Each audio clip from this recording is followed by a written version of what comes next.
Bonjour à tous. Alors j'ai une petite présentation qui vient. Voilà, vous connaissez ce slide maintenant très très bien. Donc les deux challenges qui sont les nôtres aujourd'hui, c'est clairement de créer et d'innover pour pouvoir industrialiser les produits de grande consommation en Afrique. On va en parler, mais on va parler aussi d'un autre challenge qui est celui d'un bon business model sur la bière en Afrique. Alors la bonne nouvelle, c'est que notre stratégie reste la même. Cette stratégie, c'est de servir les consommateurs émergents des classes moyennes africaines. On le fait de deux manières. On le fait avec des grandes marques qu'on distribue et qu'on produit. Ces grandes marques, vous les connaissez, c'est Heineken, c'est Coca-Cola, c'est Capri Sun et c'est aussi Bic et L'Oréal. On a complété cette offre avec des marques qu'on a créées, qu'on a développées, des bières comme Ngok, qui a beaucoup de succès au Congo, mais aussi Ivoire, que vous avez dégusté avec modération hier soir. Donc cette stratégie, elle a besoin d'outils industriels pour se développer. L'outil industriel classique, c'est celui de la brasserie, qui nécessite de très grands volumes de production, qui est construite en partenariat avec notre partenaire et qui s'établit sur une joint venture. Ça nécessite des investissements très importants et ce n'est pas approprié pour tous les marchés, pour toutes les tailles de marché et surtout pour tous les types de produits. Ce qui nous a amené à innover avec la Multipurpose Factory. Vous en avez un peu parlé, on vous en a un peu parlé lundi avec Fabrice et Patrice, mais je voulais vous passer un petit film, Magnéto Cécile. The CFAO, FMCG and Agri division has taken the innovative step of opening its first multi-purpose factory. We're in Côte d'Ivoire, one of the drivers of the African economy, where the middle class is fueling demand for locally produced quality goods.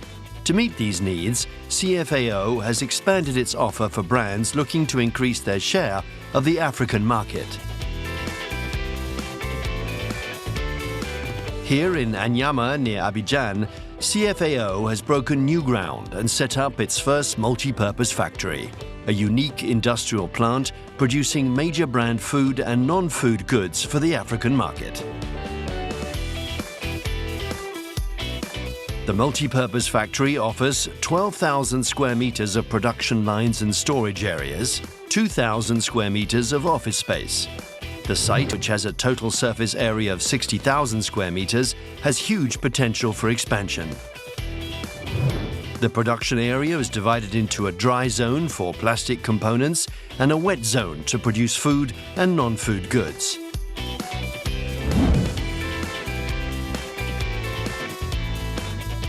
Raw materials are delivered and then stored before being transported for processing or packaging in facilities dedicated to each product group. Cosmetics, hygiene, beverages. End products are then transferred to storage areas designed for optimal traceability prior to dispatching.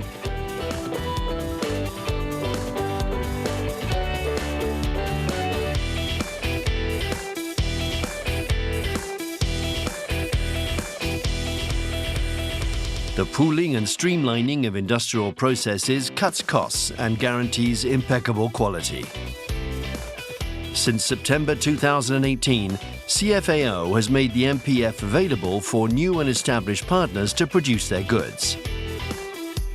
Today, our vast expansion program enables us to select new partners looking to market their consumer goods in Africa. Adapt, produce and market in Africa. CFAO, FMCG and Agri expertise for international brands. On voit donc l'innovation est au service de l'industrialisation dans le domaine des biens de grande consommation et on va aller beaucoup plus loin dans cette intégration verticale. On était sur un modèle d'import et distribution, on monte vers l'amont avec l'industrialisation, le manufacturing, et Jean-Christophe vous montrera comment on va développer l'aval avec le modern retail. Notre ambition, c'est bien sûr une intégration complète. Vous l'avez compris, notre ambition, c'est de disrupter complètement le modèle de l'import-distribution pour avoir des livraisons directes depuis nos usines vers nos magasins. Alors tout ça ne doit pas masquer des enjeux qui sont ceux de la brasserie. Vous le savez, on a démarré une brasserie en 2017 en Côte d'Ivoire qui est éminemment challengée par le groupe Castel.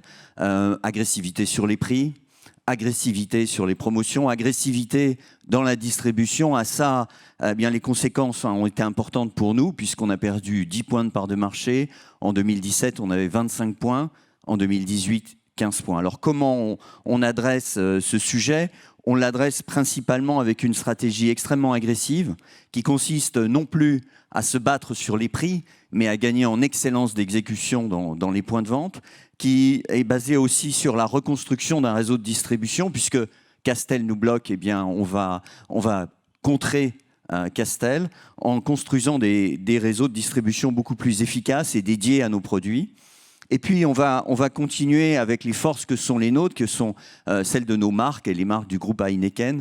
C'est continuer à investir dans l'innovation, dans les nouveaux produits pour mieux séduire nos consommateurs, non pas avec du prix, mais vous l'avez compris, avec de la qualité. Ensuite, bien sûr, on va développer la production locale de ces bières. Aujourd'hui, à Heineken, Desperados, c'est peut-être celle d'autres partenaires, ne sont pas toutes produites en Côte d'Ivoire. Eh bien, ce sera le cas très bientôt. Avant la fin de l'année, on produira Heineken et Desperados sur le site d'Anyama. Et bien sûr, ce combat, ce travail qui nous coûte très cher, qui a retardé la mise en œuvre de notre break-even cette année, eh bien, ce combat nous impose de faire une pause dans notre développement avec Heineken et nous avons retardé les développements qui devaient être les nôtres sur d'autres pays, dans d'autres géographies.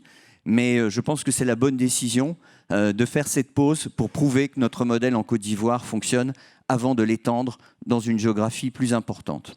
Alors, maintenant, il est temps de parler des développements qui sont les nôtres. On a une très belle unité de fabrication d'engrais au Kenya qui s'est développée très rapidement. 1000 tonnes la première année, 5000 tonnes la deuxième année, 21 000 tonnes la troisième année. Un objectif de faire 40 000 tonnes d'engrais au Kenya cette année. Donc ça va être un enjeu très fort pour nous d'aller plus loin dans l'intégration verticale, d'avoir la fourniture de matières premières agricoles, de soutenir l'agriculture africaine, depuis le champ de riz jusqu'au verre de bière. Un deuxième enjeu important pour nous, c'est de développer nos partenaires. Vous avez vu, on a une multipurpose factory qui n'a qu'une envie, c'est d'accueillir de nouveaux partenaires. Donc on va aller plus loin avec des partenaires européens, mais surtout on va séduire des partenaires japonais. On est en pourparlers avec une société comme Unicharm. On a des équipes au siège, Koji Minami, Sarah Fakir, mobilisées, des équipes localement au Nigeria avec Régis Romer, qui vont développer ce produit Dear Baby, qui bientôt, je l'espère, sera fabriqué également dans un de nos sites industriels. Et last but not least, on a aussi à développer cette empreinte, ce modèle des FMCG et de l'industrialisation de l'Afrique dans d'autres géographies que celles qui sont les nôtres. Voilà, merci beaucoup.